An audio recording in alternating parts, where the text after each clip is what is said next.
Aloha everybody, this is Dr. BethAnne. I am an author and an intuitive psychologist, and this is Friday's Poetry in Perspective, where I share a passage, a prose piece, a poem from one of my books, and then share some perspective on what's behind it. So for today, I'm sharing a poem that is from my upcoming book, Things of That Nature, Words for the Mystic Heart.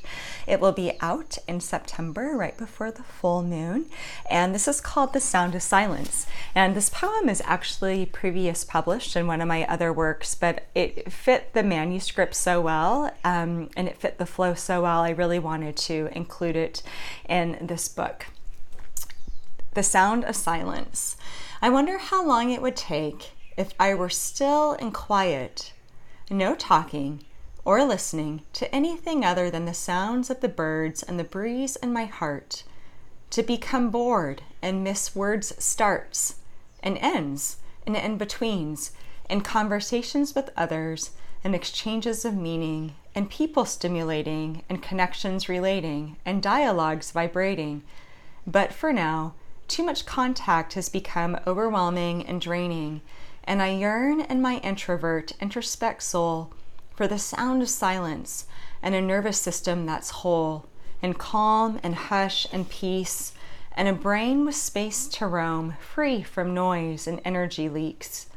I believe in the deep, which calls in my sleep. I would find what I need to return to my home, go inside my own breath, my own space, my own bones. In my heart, the thunder would roll. Shh, listen, can you hear its vast roam, shaking and quaking with truths unknown? And I'd listen alone in silence and know I belong to the sounds of my soul. We are each hardwired so very differently, which I think is one of the cool things about being a human being on this planet and relating to others, because our experiences as self and who we've been made to be are so vast and different. And we all have what I would call like introvert and extrovert needs. Extrovert being around others, relating to others. Some people prefer large crowds for that. Some people can make do with like one or two friends over a cup of coffee. So that varies. And then we all have introvert needs, a need for solitude, a need to be by ourselves, a need to come back to ourselves, to regroup and reground. And based on who we are, like I said, those needs vary. There's no right or wrong for what it looks like. There's our own experience of self and really figuring out what works for ourselves so we can energetically support ourselves and be our biggest, brightest versions of self. For me specifically, I am extremely intuitive. I am very introverted. I am very introspective.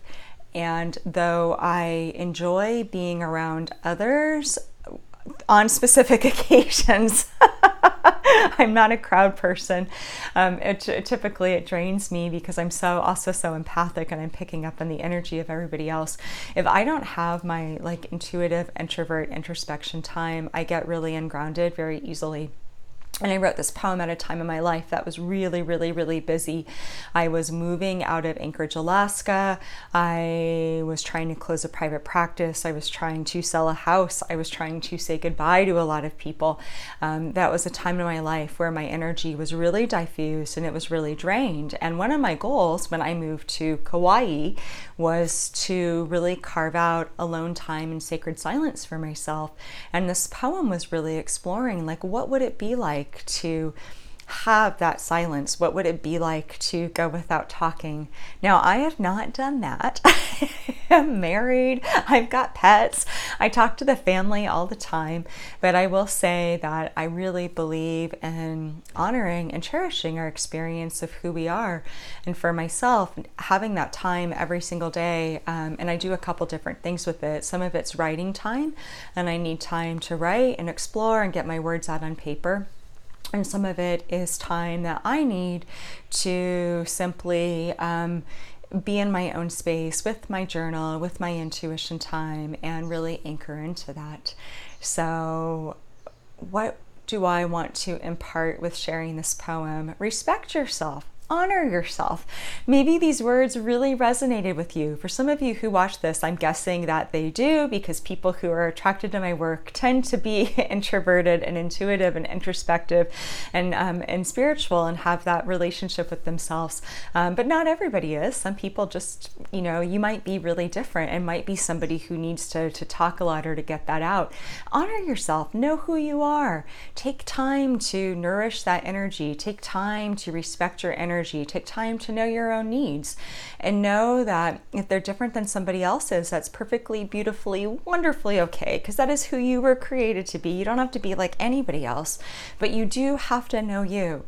You do have to become an expert on you, because when we become an expert on ourselves, we can start to move about the world in a way that supports ourselves, that supports the whole of our nervous system, that supports our proclivities and our unique sensitivities and our unique gifts and talents and perspectives. So know you. I feel like for me, this poem is a poem of truth. It's why I wanted it in this upcoming book, because I come back to this space of needing silence over and over and over again.